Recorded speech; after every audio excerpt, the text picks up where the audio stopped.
Hi guys, welcome back to ARIKE'S Arena and welcome to another episode of Breathe. My name is Heyyyy Arenians and I'm your host for this season, and subsequent seasons.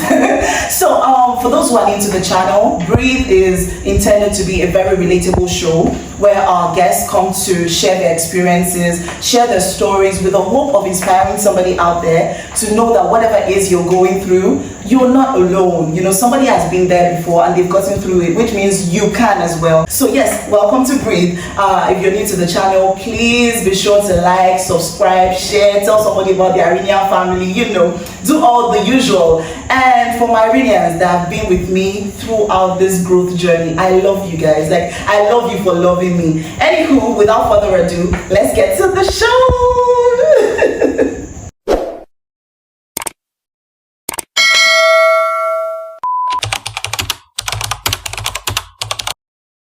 Hi, Ayomide. Welcome to ARIKE'S Arena and welcome to Breathe. Thank you. How are you, gentlemen?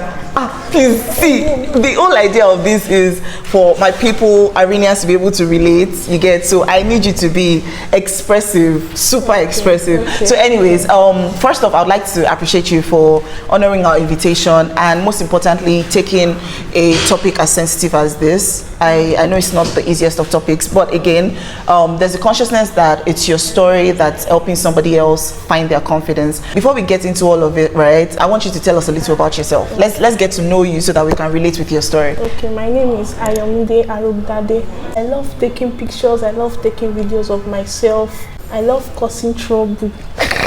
And I love disturbing people. It's the way you say it with all the cuteness for me. I think it's a good place to start, because when you say that you love taking pictures, you like taking videos and all of that, that already suggests somebody who is, you know, very in love with themselves, right? Yes, yes. So let's start with, has it ever been a bother to you that you're on the big size?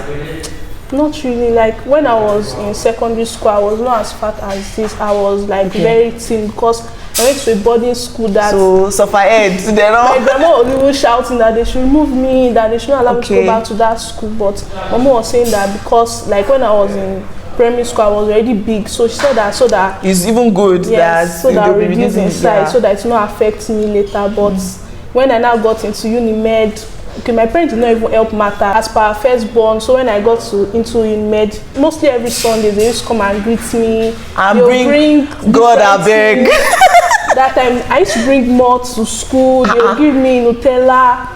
They would bring bread. They used to give me biscuits, drinks. I'm sorry, have you ever had a conversation with them like, wait, you people, what's the plan? What's the plan you have for me? Why is it that you, I mean, you can see, because in my head like this, I'm like, if I somebody to be giving me Nutella every weekend, and I won't refuse it, that's the funny thing, I will collect it and be eating it. Like my mom now, okay, she was the one, later she started complaining that you're already getting too fat. To me, Nigerian parents too, like they have a part in this issue. Like the way they talk, they don't know that it is affecting us, but they think it is just normal. Like she tell me that, okay, you're already too fat, too exercise. I can relate because my dad says that this was after I was at home for about a year before I resumed, you know, like after I finished my study at University of Ibadan, and I went to serve, and then I had to wait for the next session at Unimed before getting in. Of course, I was at home now, I was flexing, I was eating. Yes. You know, the fat was gathering in all the places, and my pops would just be like, you know, you have to watch your weight, eh? I mean, you have to be conscious about it and all of that. It just says it on cruise. I mean, my dad doesn't even mean anything by it, but sometimes the only reason I don't feel offended by them is because I'm conscious of the fact that, see, there's no parenting manual. Most parents just do what they can, right? So I don't owe them to it. So now let's get back to your journey. When you realized that you were likely going to be on the big size, at what point did you learn to love yourself regardless? Just for context, right?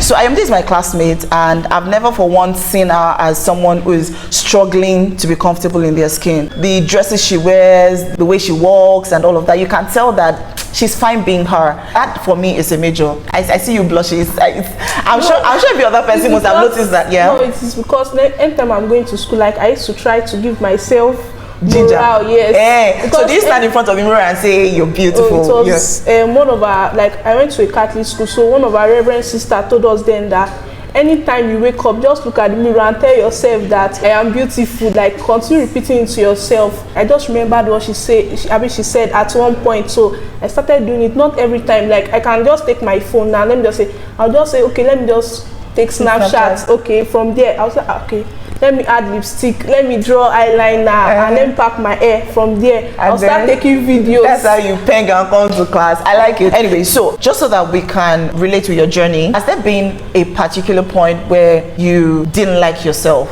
for being big? Yes, I think during lockdown, being big sometimes used to affect the health too. So there was a point that my menstruation was not, normal. My skin, everything was just affecting me. So we're just going in and out of the hospital. So I was very angry with myself because throughout that lockdown year, I had different things happening to me. Like, there was a time my dad said, "Is it only me?" Wow. Like, I was very sad with myself. I was angry, but I had to get over it when we resumed, so everything started getting better. I even had to, I was even grateful that they told us to start using nose masks because my face, everything. You felt like you were all too chubby and all of that? No, like, I had some reactions on my face, so it was really affecting me. First off, I'm sorry about that experience, and again, I'm grateful to you for being very honest and getting personal with us.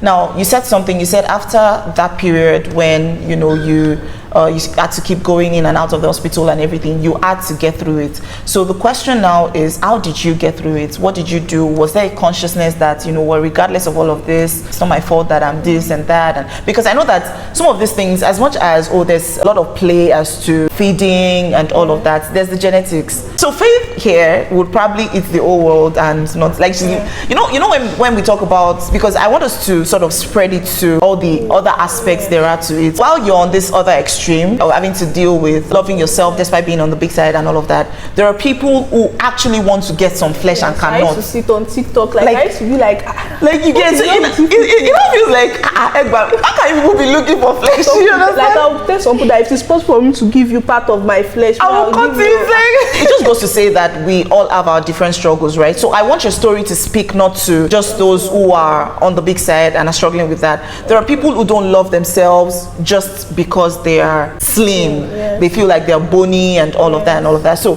what I want to know is, how did you learn to love yourself regardless of your physique?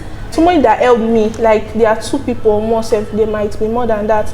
My sister and Mary.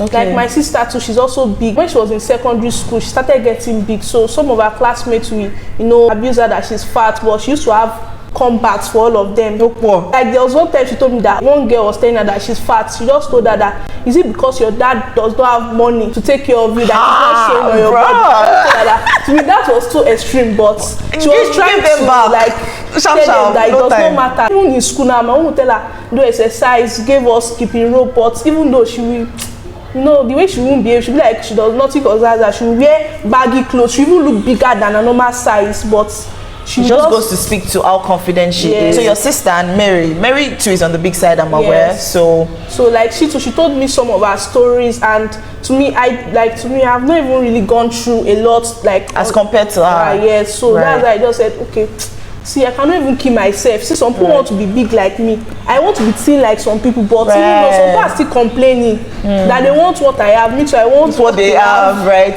So before we go any further, right, you spoke to two things. That's contentment and having support system. I said contentment because, truthfully, right, there's always going to be something you want. There's always going to be something you think you don't have. There's a particular song I like, Jonathan McReynolds. I think it's Pressure, talking about the fact that sometimes you want to change a particular flaw, you feel like you should exchange with somebody else and all of that. There's always a flaw somewhere, and guess what? Everybody has their flaws.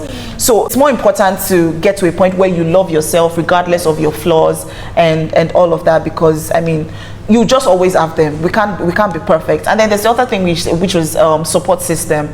Finding people who are like you in one way or another and can relate with your story, right? Because I know that Mary, in fact, I really wanted Mary to also, be a part of this, because I wanted her to speak to her experience as well. But you have done justice to this topic. Thank you for sharing your experience, very honestly as well, I must admit. So to everybody who is listening to us today, I want you to give them some final words, you know, for people who are struggling with loving themselves because of their physique and all of that. Yeah. To me, like, the only thing I know you can do is just try to love yourself. If you don't take pictures, take your phone, take pictures, make videos of yourself. Somebody told me that she likes me because I used to post myself on WhatsApp. I just used to film myself. I used to hype myself too. Exactly. I used to, like, sometimes I don't say that see me now. I'm worried now.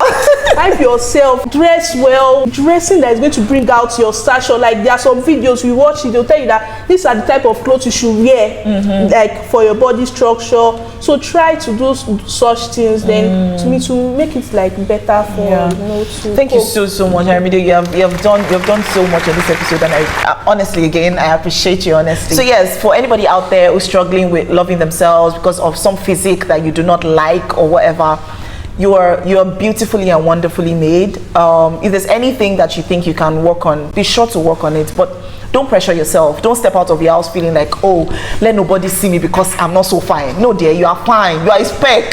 Tell them you are a speck. Anywho, thank you so much for being a part of this episode. I hope you enjoyed it as much as we enjoyed filming. Hope to see you next week. Love you plenty. Mwah.